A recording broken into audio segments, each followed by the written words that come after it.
SD news में आप सभी का स्वागत है। ಶ್ರದ್ಧಾ ಮತ್ತು ಭಕ್ತಿ ಸ್ಥಳವಾದಂಥ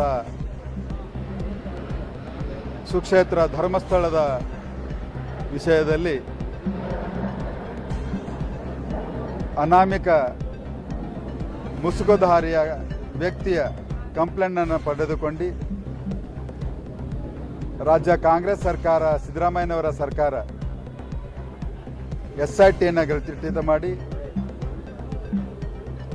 ಅವನ ತಾಳಕ್ಕೆ ತಕ್ಕಂತೆ ಸರ್ಕಾರದ SIT ಕುಣಿದು ಅನೇಕ ಕಡೆಗಳಲ್ಲಿ 13 ಅಡಿ 15 ಅಡಿಗಳ ಆಳದಲ್ಲಿ ಅಗೆದಿದ್ರೂ ಕೂಡ ಯಾವುದೇ ರೀತಿಯ ಪುರಾವೆಗಳನ್ನು ಅವನಿಗೆ ಸಿಗಲಿಲ್ಲ.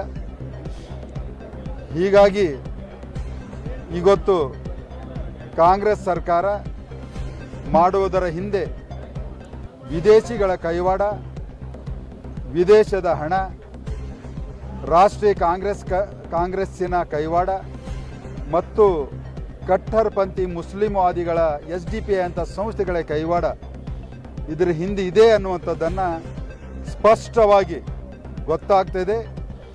ಆ ಕಾರಣಕ್ಕಾಗಿ ಭಾರತೀಯ ಜನತಾ ಪಕ್ಷ ಧರ್ಮದ ಪರವಾಗಿ, ಸತ್ಯದ ಪರವಾಗಿ, ನ್ಯಾಯದ ಪರವಾಗಿ ನಾವು ನಿಲ್ತಿದ್ದೀವಿ ಮತ್ತು ಧರ್ಮಸ್ಥಳದ ವಿಷಯದಲ್ಲಿ ನಾವು ಅವ್ರ ಜೊತೆ ಇದ್ದೀವಿ.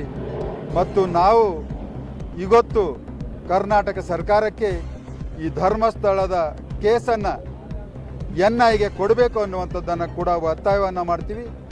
ಈಗಾಗಲೇ ಬೀದರ್ ನಗರದಲ್ಲಿ ಜಿಲ್ಲಾಧ್ಯಕ್ಷ ಮತ್ತು ಮಂಡಲಾಧ್ಯಕ್ಷ ಪದಾಧಿಕಾರಿಗಳ ನೇತೃತ್ವದಲ್ಲಿ ಬೃಹತ್ ಪ್ರತಿಭಟನೆಯೊಂದಿಗೆ ಮೆರವಣಿಗೆಯೊಂದಿಗೆ ನಾವು ರಾಜ್ಯ ಸರ್ಕಾರಕ್ಕೆ ಈ ಮಾಹಿತಿಯನ್ನು, ನಮ್ಮ ಸಮರ್ಥನೆಯನ್ನು, ನಮ್ಮ ವಿಷಯವನ್ನು ನಿಮ್ಮ ಮಾಧ್ಯಮದ ಮುಖಾಂತರವೂ ಮತ್ತು ಜಿಲ್ಲಾಧಿಕಾರಿಗಳ ಮುಖಾಂತರವೂ ತಿಳಿಸ್ತಾ ಇದ್ದೇವೆ ಅನ್ನುವಂಥದ್ದನ್ನು ಹೇಳ್ತೇನೆ.